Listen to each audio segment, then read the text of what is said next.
ओम घृणिः सूर्याय नमः। आपका स्वागत है आपके अपने चैनल वास्तु गुरु में। आज का एपिसोड बहुत ही महत्वपूर्ण है। आज के एपिसोड में मैं आपको बताऊंगा कि छठ महापर्व किस प्रकार से सामाजिक और सांस्कृतिक उत्सव है और छठ पर्व को मनाने के लिए समाज का प्रत्येक वर्ग किस प्रकार से सहयोग करता है। इसके बारे में मैं पूरी जानकारी आपको दूंगा। इस एपिसोड को अंत तक देखिए। इससे पहले हमारे चैनल को सब्सक्राइब, लाइक और शेयर करें एवं बेल आइकॉन जरूर दबाइए, जिससे आने वाले एपिसोड की जानकारी आपको मिलती रहे। क्योंकि हमारा चैनल धार्मिक एवं पौराणिक कथाएं, व्रत, पूजा विधि, अनुष्ठान तथा वास्तुशास्त्र की सही जानकारी आपको देता है। हम आपको वही जानकारी देते हैं जो कि प्रामाणिक हो।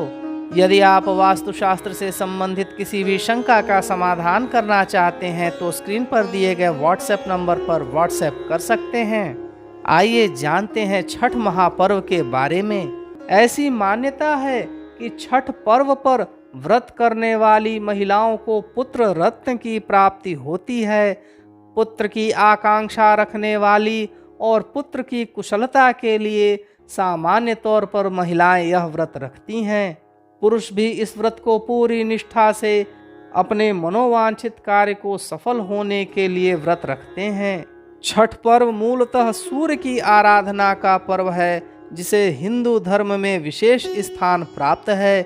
हिंदू धर्म के देवताओं में सूर्य ऐसे देवता हैं जिन्हें मूर्त रूप में देखा जा सकता है। सूर्य की शक्तियों का मुख्य स्रोत उनकी पत्नी उषा और प्रत्युषा हैं। छठ में सूर्य के साथ साथ दोनों शक्तियों की संयुक्त आराधना होती है। प्रातः काल में सूर्य की पहली किरण उषा और सायंकाल में सूर्य की अंतिम किरण प्रत्युषा को अर्घ्य देकर दोनों को नमन किया जाता है। हमारे देश में सूर्य की उपासना ऋग्वेद काल से होती चली आ रही है। सूर्य और इसकी उपासना की चर्चा विष्णु पुराण, भागवत पुराण, ब्रह्मवैवर्त पुराण आदि में विस्तार से की गई है। मध्यकाल तक छठ सूर्य उपासना के व्यवस्थित पर्व के रूप में प्रतिष्ठित हो गया, जो अभी तक चला आ रहा है। सृष्टि और पालन शक्ति के कारण सूर्य की उपासना सभ्यता के विकास के साथ साथ विभिन्न स्थानों पर अलग अलग रूप में प्रारंभ हो गई, लेकिन देवता के रूप में सूर्य की वंदना का उल्लेख पहली बार ऋग्वेद में मिलता है। इसके बाद अन्य सभी वेदों के साथ ही उपनिषद आदि में वैदिक ग्रंथों में इसकी चर्चा प्रमुखता से हुई है। उत्तर वैदिक काल के अंतिम कालखंड में सूर्य के मानवीय रूप की कल्पना होने लगी। इसने कालांतर में सूर्य की मूर्ति पूजा का रूप ले लिया। पौराणिक काल आते आते सूर्य पूजा का प्रचलन और अधिक हो गया।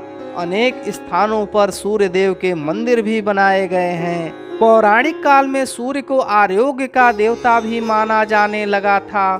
सूर्य की किरणों से कई रोगों को नष्ट करने की क्षमता पाई गई।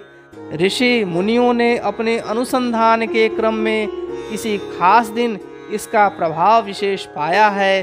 संभवतः यही छठ पर्व के उद्भव की बेला रही हो।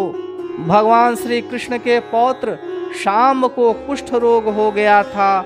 इस रोग से मुक्ति के लिए विशेष सूर्य उपासना की गई, जिसके लिए शाक्य द्वीप से ब्राह्मणों को बुलाया गया था। क्या आप जानते हैं कि सूर्य पर्व का उल्लेख रामायण और महाभारत में भी मिलता है? इसके बारे में भी कथाएं प्रचलित हैं, जो कि इस प्रकार से हैं। यदि आपको भी कोई जानकारी हो तो कमेंट अवश्य करिएगा।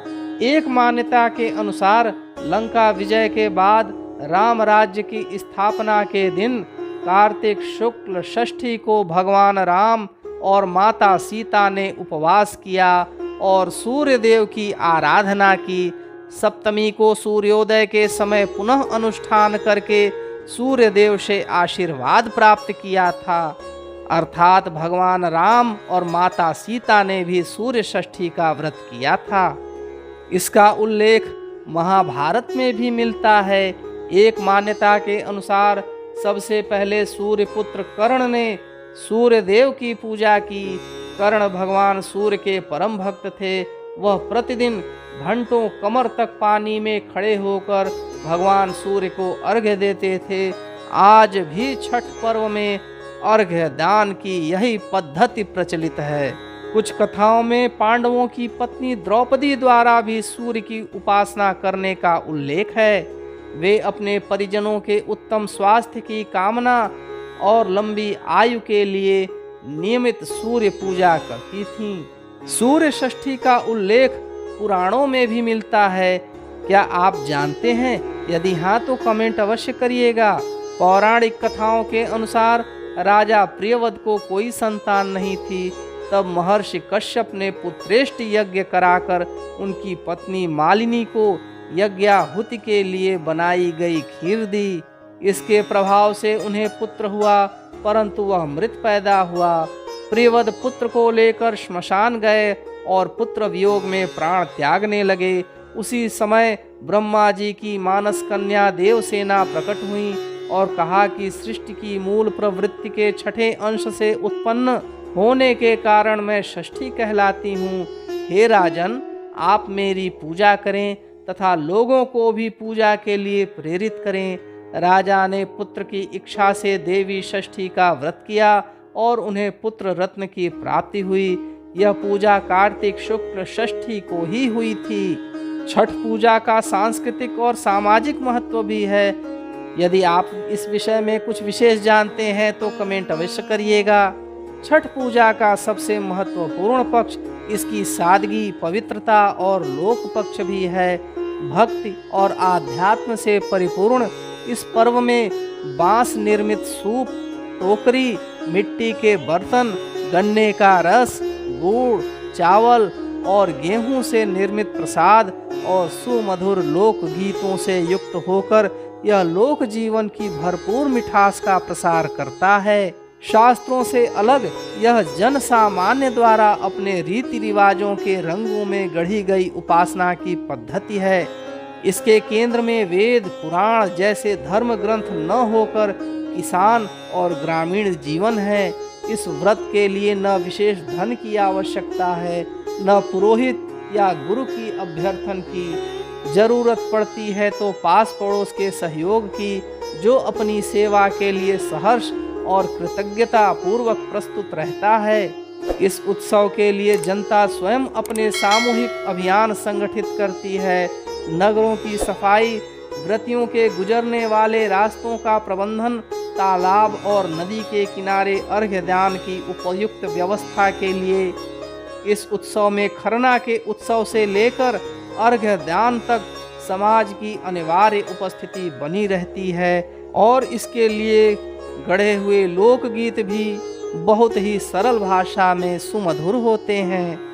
तो यह थी छठ व्रत के बारे में जानकारी। यह एपिसोड आपको कैसा लगा कमेंट अवश्य करिएगा।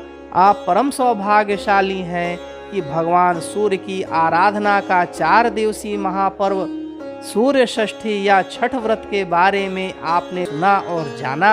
ऐसी ही प्रामाणिक जानकारियों के लिए देखते रहिए आपका अपना चैनल वास्तु गुरु। ओम गृणीः सूर्याय नमः।